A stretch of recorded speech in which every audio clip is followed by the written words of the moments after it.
Hola amigos de la EUDE, reiniciando esta costumbre tan saludable de conocer aspectos de nuestra historia, vamos a iniciar con un ciclo llamado Relatos Olvidados de la Historia. Y vamos a comenzar con algo muy trascendente como es un relato de nuestra independencia. ¿Por qué de nuestra independencia? Porque conocemos todas que fue el 9 de julio de 1816, pero hay muchos detalles que no se conocen y hay muchas cuestiones que hacen a la vida actual que realmente nos sorprenden. Y entre ellas, recorriendo las calles de Buenos Aires, nos encontramos con muchas calles como Bulnes, Gascón, Acevedo, Darregueira y demás. Y una alguna vez se pregunta, ¿y esta gente de dónde salió y qué hizo? Pues bien, en este breve relato vamos a hablar un poquitito de quiénes fueron, quiénes estuvieron, cuáles fueron algunas peculiaridades, inclusive cómo se llega al juramento de hoy, donde hablamos de juráis ante Dios y por estos santos evangelios. Pues bien, también lo vamos a expresar en esto. Y para ponernos un poquitito en situación y en el tema, vamos a abril de 1815, para ser más preciso, el día 18 de abril, cuando se sube por primera vez la bandera celeste y blanca en el puerto de Buenos Aires, dando inicio un poco a lo que es nuestra forma de independizarnos. Para ubicarnos un poquitito históricamente, Alvear había renunciado a ser director supremo, se había embarcado para salir, para solucionar un poquitito el tema del gobierno, el cabildo se había hecho cargo y designa como nuevo director a Rondó, que era un militar que estaba, como ustedes recordarán, en las campañas en el Alto Perú. Y a sabiendas de estos problemas designa también un director suplente, lo designa Álvarez Tomás como director suplente.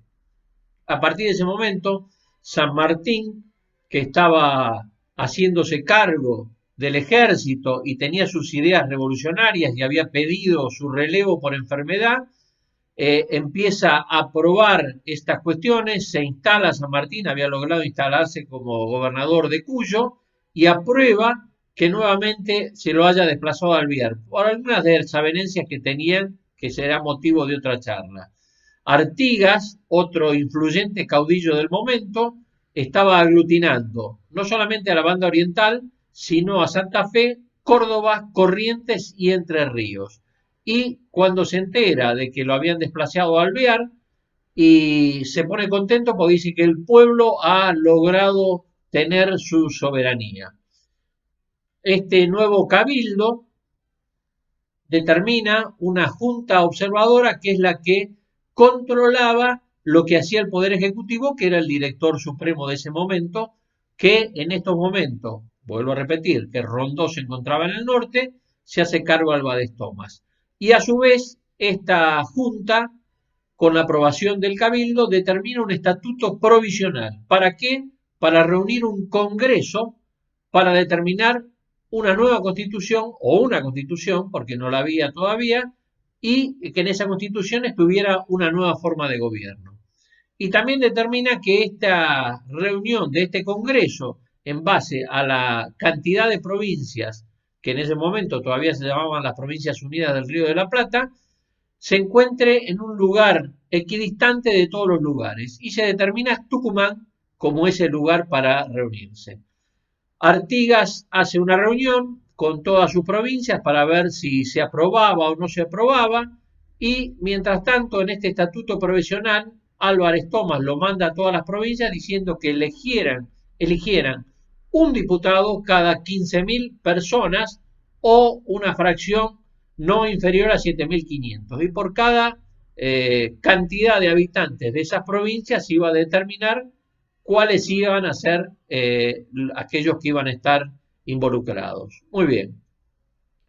Estamos a mediados de 1815, se produce Waterloo, lo derrotan a Napoleón el 18 de junio y en septiembre de ese mismo año se crea la Santa Alianza. La Santa Alianza que determina que todas las potencias vencedoras de Napoleón vuelven sus monarcas a hacerse cargo y vuelven a reclamar todos los territorios que cada uno tenía. Entre ellos, obviamente, los reyes españoles vuelven a pensar en recuperar todos sus territorios perdidos. De ahí se empieza a formar una expedición a cargo de Morillo, que viene a América y que se instala para empezar a recuperar todas las provincias que estaban tratando de independizarse. También se produce en el año 1815, en noviembre, la derrota de Sipe-Sipe. Rondó es derrotado y ahí comienzan las desavenencias y ahí comienzan a darse cuenta los grandes caudillos de las Provincias Unidas que necesitaban declarar la independencia porque si no, no se podía hacer nada en nombre de quién, si no había nada que determinara que este país era independiente del resto.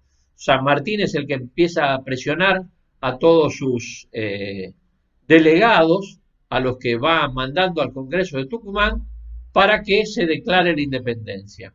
Mientras tanto, Brown, el almirante Brown, había formado una flota, se había puesto en contacto con San Martín y empieza a navegar por el Pacífico para empezar a intimidar a los realistas que estaban tanto en Chile como en Lima de que algo estaba por suceder. Tanto es así que esto se inicia en octubre y ya para enero de 1816 está a punto de bombardear las defensas del Callao, con lo cual determinaba que esto iba a ser con una seriedad tal y que estaba poniendo en peligro todo lo que los realistas tenían.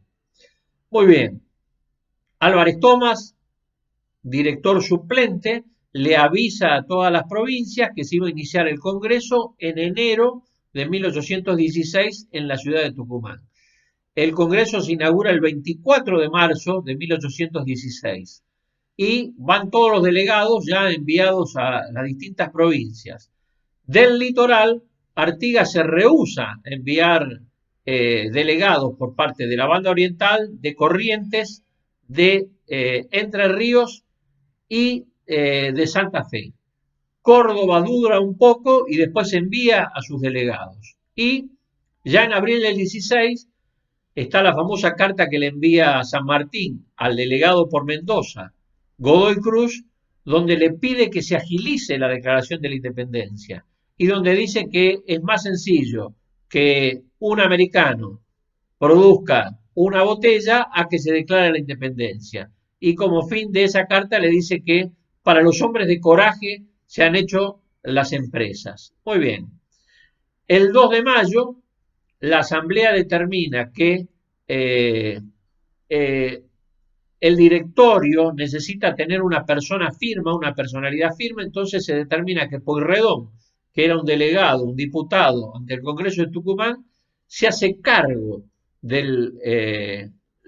como director supremo. Luego vamos a venir y vamos a charlar de cómo director supremo Pueyrredón lo apoya a San Martín. Pero a qué viene el hecho. Es la primera vez donde se toma el famoso juramento que hoy lo escuchamos. ¿Y cómo jura Pueyrredón? Lo primero que le hacen jurar a Pueyrredón es la famosa fórmula. Juráis a Dios nuestro Señor y prometéis a la patria reconocer en el presente Congreso a los pueblos que representa, a lo cual Pueyrredón contesta, sí juro. Y luego le hacen la misma pregunta, juráis a Dios nuestro Señor y prometéis a la patria desempeñar fielmente el reglamento del cargo de director supremo con el que habéis sido nombrados. Obviamente, contesta nuevamente sí juro y para terminar la fórmula le dice, si así no lo hicieres, Dios os ayude y si no, os lo demande.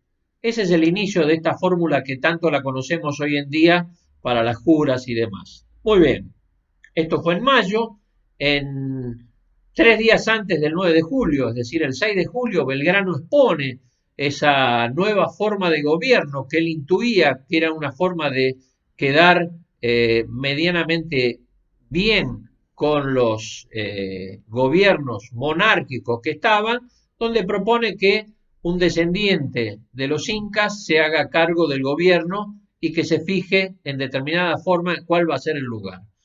El 9 de julio se produce la el acta, se lee el acta ante la presión de San Martín y demás y de Belgrano, y entre las cuestiones trascendentes que tiene esta acta, que es la primera vez que en vez de hablar de las provincias unidas del Río de la Plata, se habla de las provincias de la América del Sur. ¿Por qué? Porque ya estaban incluidas las provincias del Alto Perú.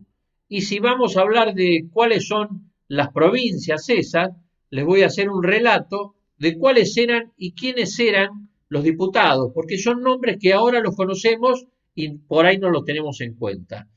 Por la provincia de Buenos Aires estaba Tomás de Anchorena, José de Arregueira, Esteban Gascón, Pedro Medrano, Juan José Paso, Cayetano Rodríguez y Antonio Sáenz.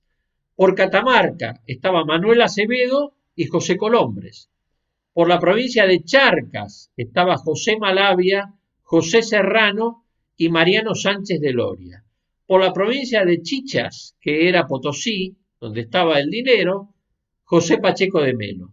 Por Córdoba estaban Eduardo Bulnes, Jerónimo Salguero y José Cabrera. Por Jujuy estaba Teodoro Sánchez de Bustamante. Por La Rioja, Pedro Castro Barros. Por Mendoza, Tomás Godoy Cruz, que ya lo hemos mencionado, y Juan Massa. Por la provincia de Misque, en el Alto Perú, hoy Bolivia, Pedro de Rivera. Por Salta, 2 diputados, Mariano Boedo y José Gorriti. Por San Juan, Francisco Laprida y Fray Justo Santamaría de Oro. Por Santiago del Estero, Pedro Gallo y Pedro Uriarte. Y por Tucumán, Pedro Araoz y José Ignacio Tames. Nombres que tal vez los hemos recorrido, los hemos pisado más de una vez sin darnos cuenta a quiénes representaban. Y como último detalle, en el acta original dice que se declara la independencia de toda dominación extranjera. ¿Por qué? Porque anteriormente, eso se agrega el día 16 de julio, porque en el acta original que se firma el 9 de julio, solamente se había puesto del dominio de los reyes de España y su metrópoli. A partir de que las provincias de Sudamérica se empiezan a ser acuciadas por Morillo, por la delegación española, se le agrega de otra dominación extranjera porque corría el peligro de que los brasileños o los portugueses, para ser más precisos, irrumpieran las provincias. Amigos de la EUDE, hemos tratado de clarificar un poco más las calles de Buenos Aires y quiénes fueron los diputados.